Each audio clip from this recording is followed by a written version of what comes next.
Bluewater boat? Yes, sir. Really ready to go. It looks terrific. She's really lovely. It's absolutely gorgeous. I think she's pretty swell. It really is handsome. It's really quite marvelous. This is a sports car with a Rolls-Royce interior. Hi there, this is Captain Q and my old sailing buddy Randy. Join us as we travel hither and yon as we look for some great deals on classic boats and learn a little with each one.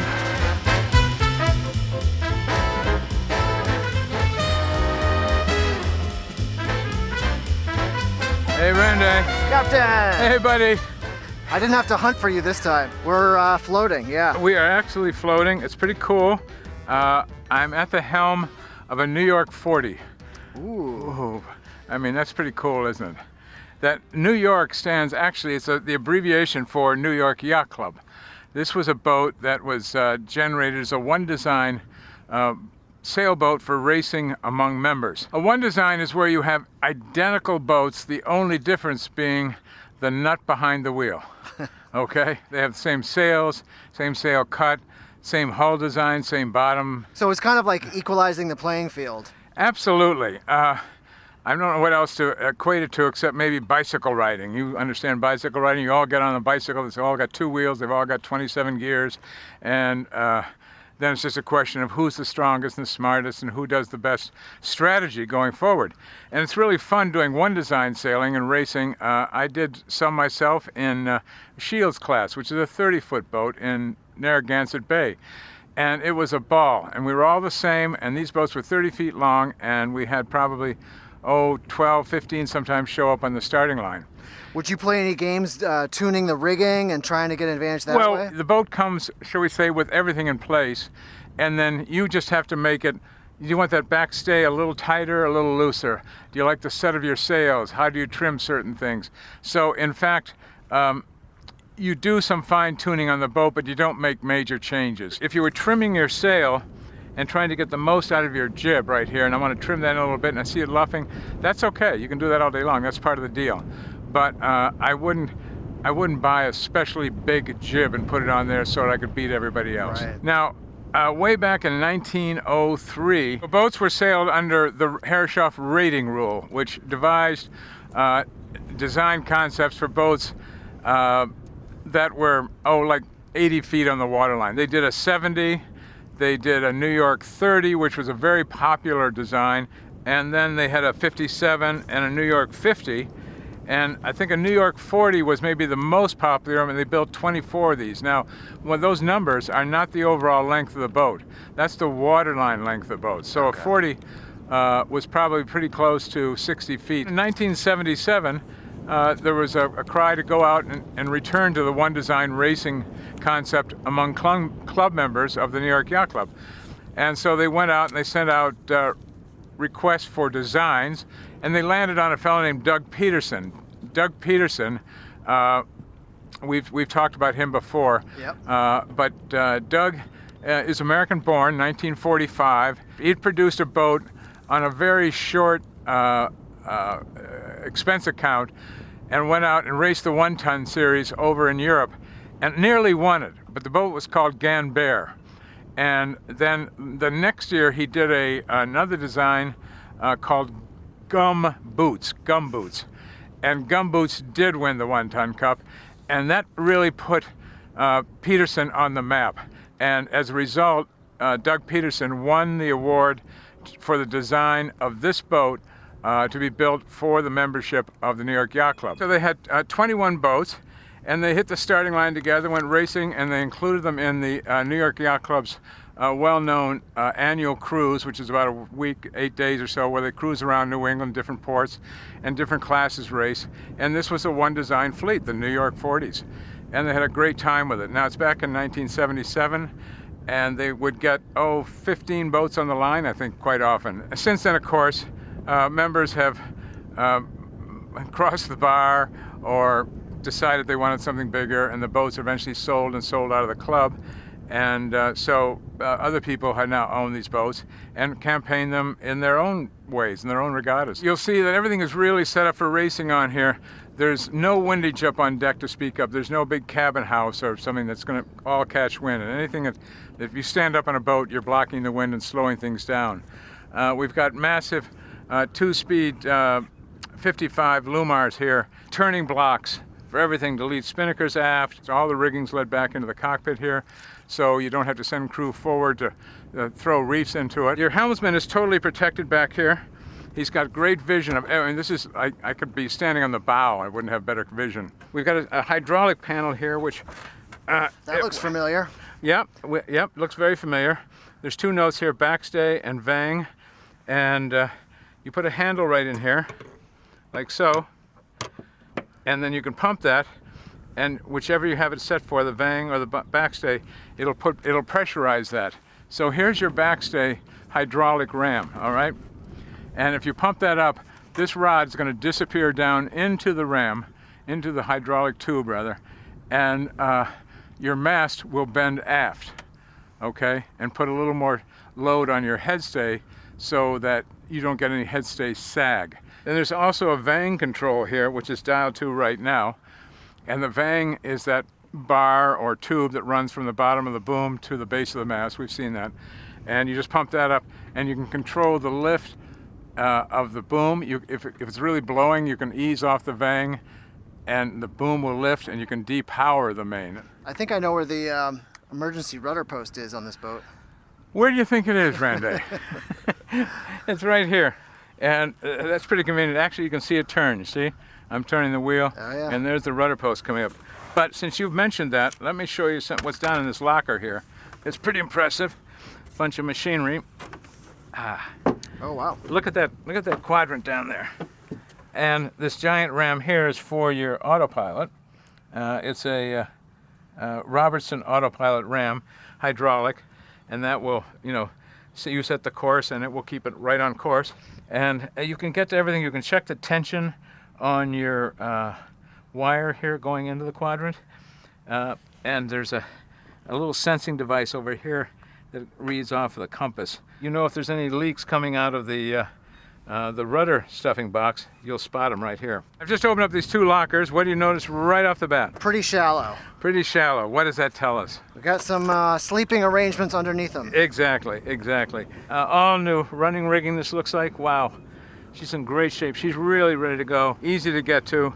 And if you wanted to put some sodas or something in there, you could do that too. Now, one other aspect of the cockpit we want to enjoy is this. Really good height. This is almost up to my shoulders. I feel like I'm sitting in a hole. First of all, I'm out of the way of the helmsman, okay? He's got clear view right over even my head. And this is good too. Okay, the boat's heeling. I gotta have some place to put my feet. On a lot of boats with big cockpits, there's no place to put your foot. You get a wave, you get a hit, boom, you shoot across the cockpit. Now, this boat is not going to just sail around buoys here. She's going to go offshore. She'll go off on long distance racing on Long Island Sound. She's going to go overnight. She's really going to travel. Would you race this to Bermuda? Absolutely, and without even thinking about it. As you'll see below, she's perfectly set up for a racing crew, for watching and off watching, and it's really quite marvelous. Yes, you asked me about the bridge deck. You're always asking about bridge decks.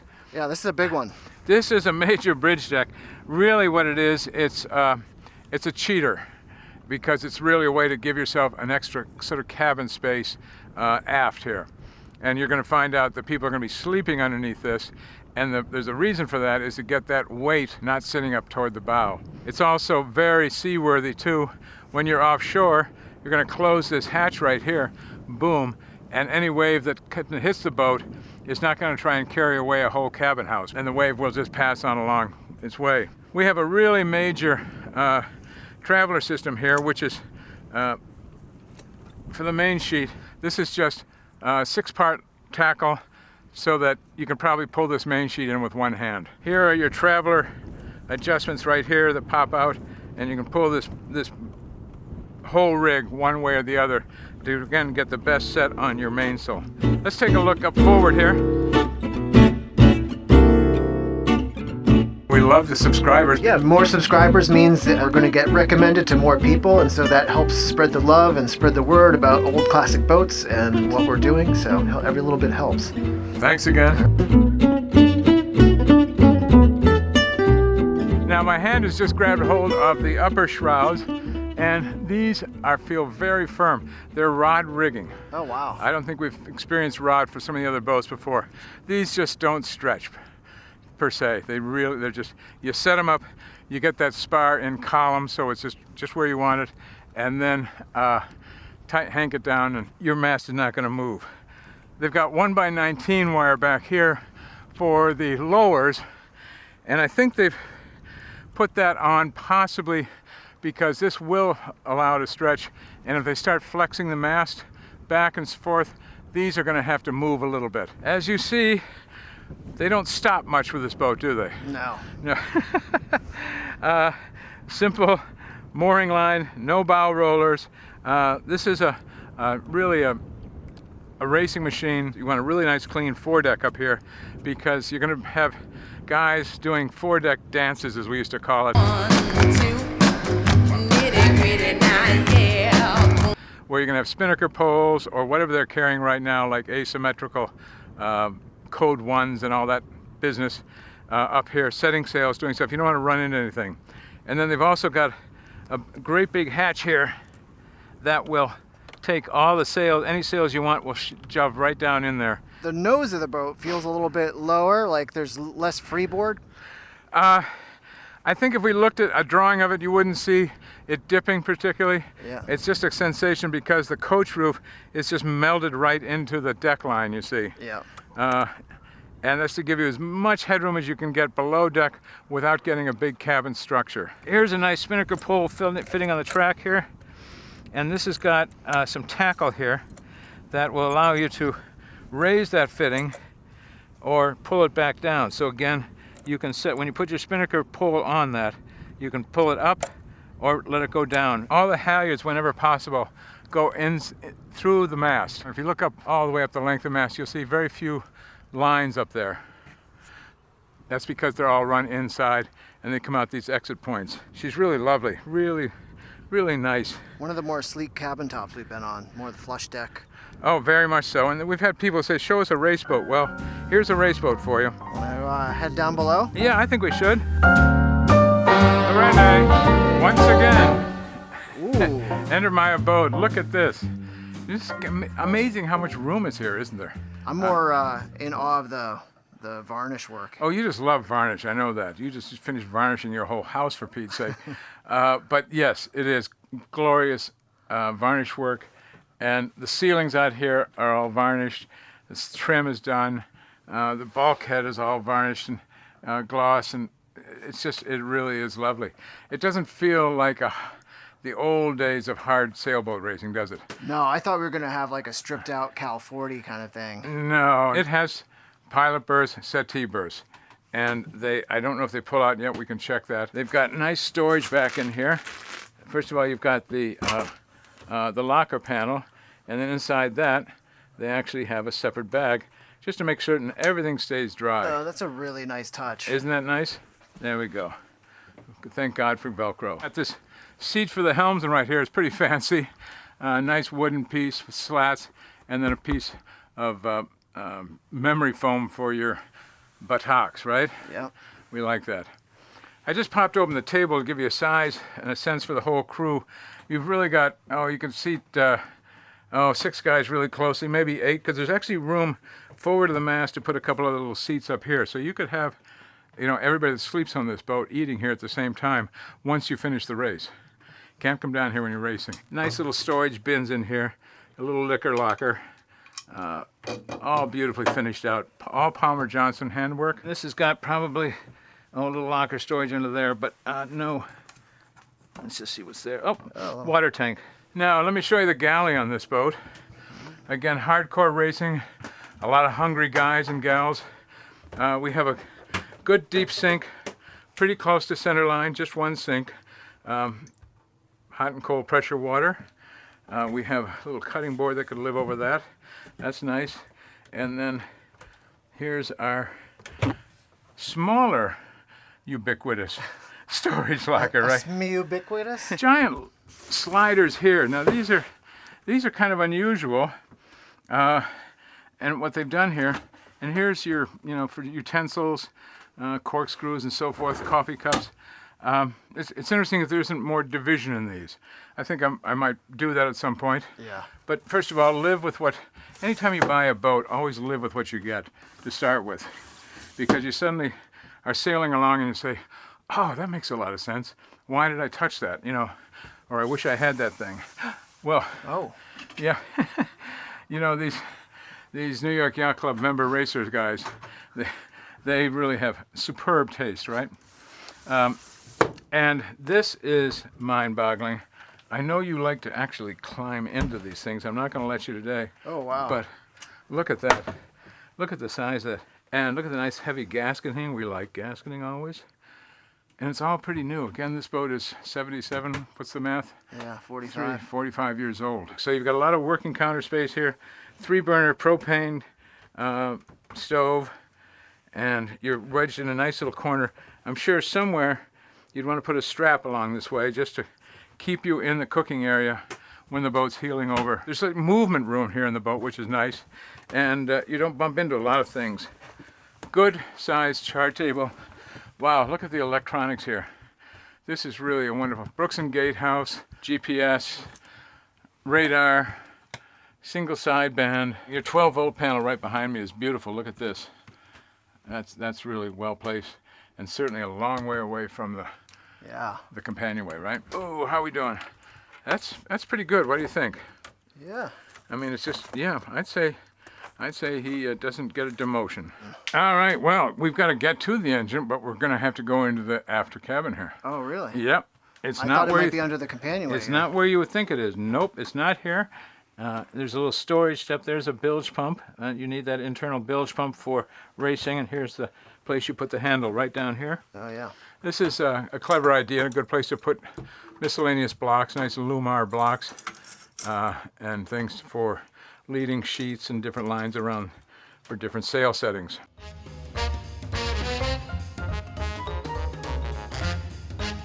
So Randy, I'm back in the quarter berth area of this boat, and it's got a place for a really good size quarter berth bunk here.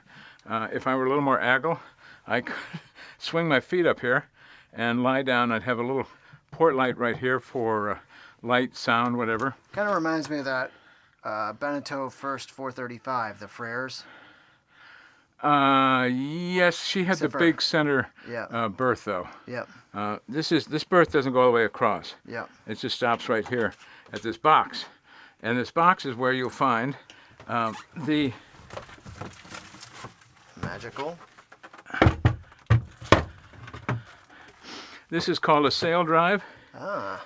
And it goes right down through the bottom of the boat. And it's run by a diesel engine. And you can't see the engine right now. We have to figure out how to get to it. But and the idea is that you don't have to have the traditional long shaft and so forth. Yeah. And it also can be situated a little differently. It doesn't take up as much room. You see they put it way back here. And I think it cuts down on some of the weight too. Yeah.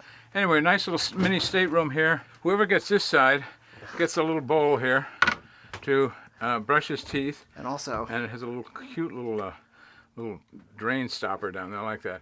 It only has cold water though. Also, they get the sandwich window here. And you could hand me another beer because I just want to go to sleep. Hey, would you like tea? Yeah, coffee. Okay. Take it. All right. No. No. Let's take a look at a surprising head. Okay. Yeah, I do feel a little bit of that flush deck coming into play here, where we're getting a little bit more snug. Well, it is, but of course they have the roof. You know, the door frames here are circular. That's a structural thing to go that way. But yeah. Yes, I know what you're saying. Now, Doug Peterson and I certainly agree on one thing, don't we? Fore and aft. This is one of the nicest heads we've ever seen, I think. It really is handsome, isn't it? It's beautiful. And it doesn't hurt that it smells like cinnamon. I gotta find out where the cinnamon's coming from. I know. I really like it. And the mirrors, we have a couple nice mirrors here, and storage in here. Let's see, there we go. Of course, you know, all the usual stuff. No surprises there. Nice little stainless sink. Handheld shower right here. And there's a clip for that usually somewhere to clip that up. You do carry 100 gallons of water on this boat, didn't we see that? Yep. And I think only 25 gallons of fuel. You know why there's just 25 gallons of fuel? You're going to be sailing a lot. You're Is up. that one of the best sounds in the world when you kill that engine? And you suddenly hear, oh, it's great. It It's really is amazing. wonderful, isn't it? That is your TP holder right there. Can you see that? Yeah. That's very nice. And I got a little storage thing here. This is what you put your latest issue of Yachting and Cruising World, go in there. I've got 110 volts in here so I can shave and so on. So yeah, this is a very nice head and surprising. You wouldn't think you'd have this much room. Here I'm in the forward cabin. Now I've got the hatch directly overhead, and I'm not going to discount that. I'm still going to say I've got 6 foot plus headroom up here. There's no filler piece for this that I see offhand. We've got a couple of big cushions here. What are those? Those are unusual size. Cockpit? They No. look like the right length, but they look too wide. So I don't know what those are, but we'll run with that for the minute. Chain locker up there behind those beautifully varnished doors. And normally in these boats, when you're racing, they will put these cushions up quite often, jam them up, and then you have big sail lockers. Look at these stringers. Those run full length the boat. Wow. And one down here too. Yep. And I'm going to bet there's probably one more somewhere up a little higher still. Bluewater boat? Yes, sir. Nice chest of drawers and beautifully varnished. And right here we recently saw a locker we could walk in, didn't we? Yeah.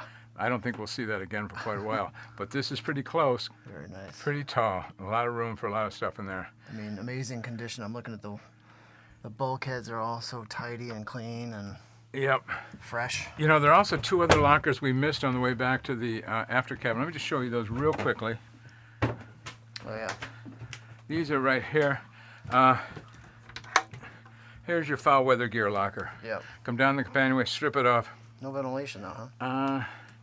They don't have any. That's an interesting point. Here's another sign of the times above my head here. You're gonna make a mixtape? I think she's pretty swell. What do you think? Yeah. Normally you take a siesta, but Well, should I try these forward? You know, there's little steps built in right here too. And these little steps are to help you get into the berth or get up through the hatchway. My feet are very clean, I know, but I'd like to be sure. Oh, Randy, what do you have there? Look what I've done. Okay, yeah. Now fans, if you have an interest in doing some really fun racing, either one design or offshore, you can't beat a boat like this. And it's going to be like driving a sports car, really. This is a sports car with a Rolls-Royce interior. Oh yeah. I'm gonna leave you alone with that thought. Yeah. Good night. Good night, Randy. Thanks so much, buddy.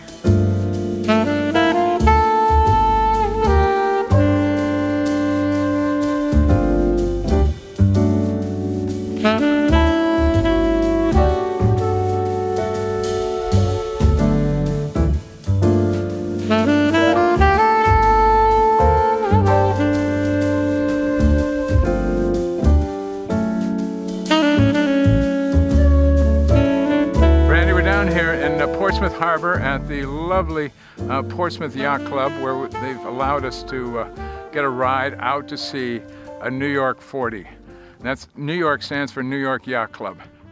And this was one of the boats that was one of the earliest returns to one design sailing for the club after doing these giant, beautiful old yachts in the 30s with 40, 50, 60-foot waterlines. This is a 40-foot overall length boat.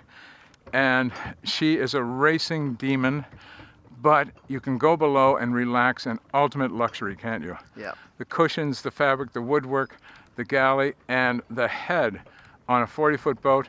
We were expecting something like a Gal 40, a little rustic inside. Yeah. So she had a four-peak with V-berths. She had 4 berths midships, and then 2 back in the quarter berth area, in kind of a little cabinette, I might even call it. And it had that sail drive engine. I was really impressed with it. That boat floats for sure. You know how I know? Because we were on it today, floating, finally get on a boat that's floating. So she floats at 10. She gets 15 for Doug Peterson's design. We're up to 25. and for the condition she's been maintained in, I'm giving her a number 10 right off the bat. So she's, what's my math? I lost track. 35 now, I think. 35 for a classic New York Yacht Club, perfectly well preserved racing boat that you can go off and find a buddy that has one just like it, and you go match racing with it, right? Sounds fun to me. Would that be fun?